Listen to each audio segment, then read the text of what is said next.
What's up, guys? The Rogue Bludger here with Unashamed Gaming, bringing you another video today. We are on Advanced Warfare. I'm going to be using the HBR royalty version that I got the other day. This is actually slightly an older video. Well, it's a few weeks old, but I'm not really going to talk about the video. This video is going to be talking about Black Ops 3. My last Call of Duty video, I talked about Black Ops 3 moving over to Sony with the rights versus Microsoft. This time I'm going to be talking about the gameplay itself. So my thoughts, the things I've seen, and stuff like that. So let's get right into it. First thing I want to point out is the trailer, the multiplayer trailer, which was released, I guess, the first night of E3 last week. A lot of people were really skeptical when they saw the trailer. There was a lot of movement used in the trailer. It looked a lot like Advanced Warfare, but what I want to point out is that that was a trailer, which the purpose of a trailer is to showcase features of the game that are new or important or something like that. So what the trailer was doing, I mean, it was doing just that. It was showcasing the movement, how the movement worked, things you could do with the movement, and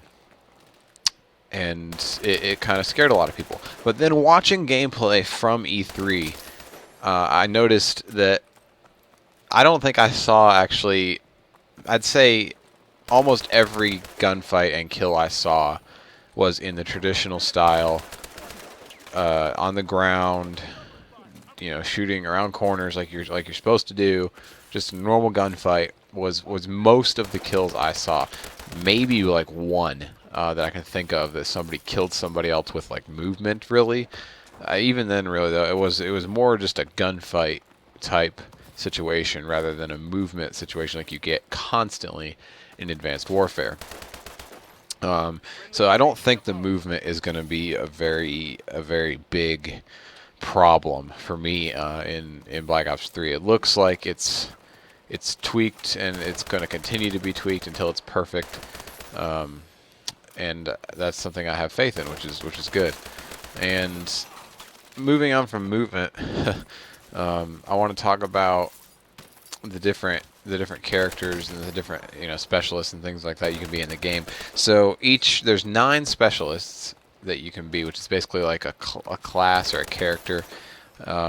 Only 6 have been revealed, and I don't remember off the top of my head what they all do.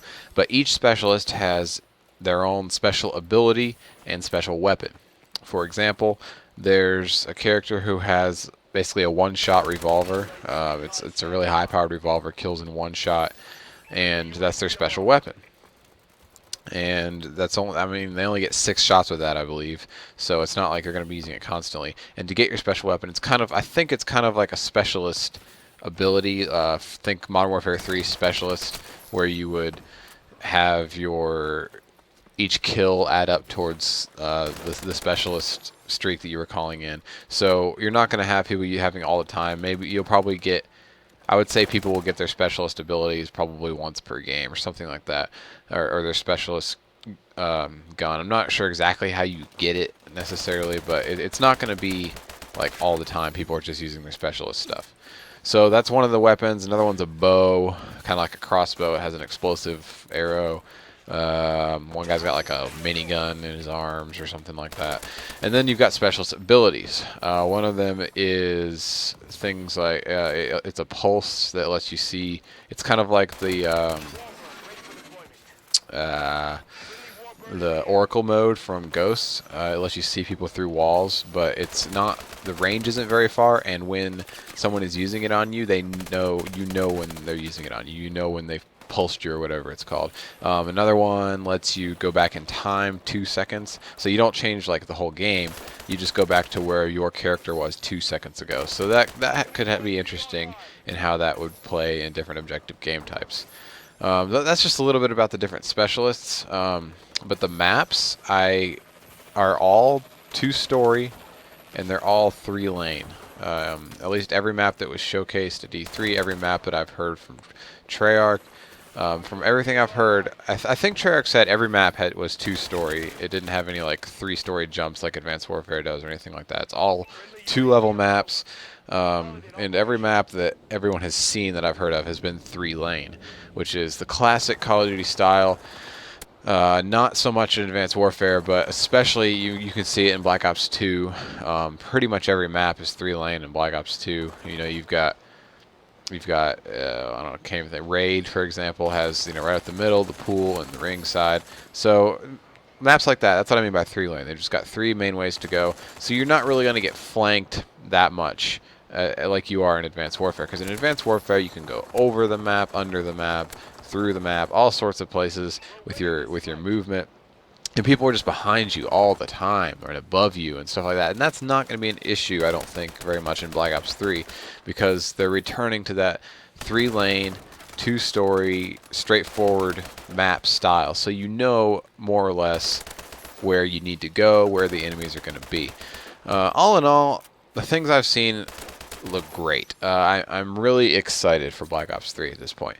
I was skeptical from the beginning for Advanced Warfare with the movement, and I think Treyarch did what they had to do in incorporating movements into their game, because you know you can't go backwards from here. Well, I mean, I wouldn't care if they did. I honestly would have been fine if they had gotten rid of exo type movements completely, but they didn't, and that's okay, because I think what they're doing is how it should have been done. They're not near as fast movements. They're slower, simply used to navigate the map, which I know is similar to what was said for Advanced Warfare. You know, they just use the movements to get around maps, but we all know that's not true. But I really think that's the main function of these movements in Black Ops 3, because I mean, the wall running, it's cool, it's useful, but if you're on the receiving end of a gunfight on the wall, then you're probably gonna die. Same with like movements. If you're flying in the air, it's so slow and you're so vulnerable in that position, you're probably going to die. It's best to stay on the ground and just engage in a normal gunfight, and I think that's the core of what Black Ops 3 is really going to be, and I'm really looking forward to it. So that's my thoughts on it, guys. Real quick before this video ends, I want to address a few things. One, we are at 29 subscribers. We've been there a while. I would love to get 30, get to that 30, nice round number. So if you're watching this and you're not subscribed, we would love to have you subscribe to the channel so you can see, you know, all the videos coming out. The next thing I want to address is, this is probably the last Advanced Warfare video I'll put up for a while, at least. I've got some Black Ops 2 League Play games that I'm going to put out in the next few weeks that I'm really excited for you guys to watch. They're just really good gameplays, really intense, you know, come from behind victories, things like that. So I want you guys to see those. I'm looking forward to them, and I hope you enjoy them. But thanks for watching this video, guys. Leave your thoughts on Black Ops 3, your comments down below. Leave a like if you liked it. Share the video, all that good stuff. Remember, we're hunting for subscribers. We're trying to get that 30. So thank you guys for watching, and we'll see you next time.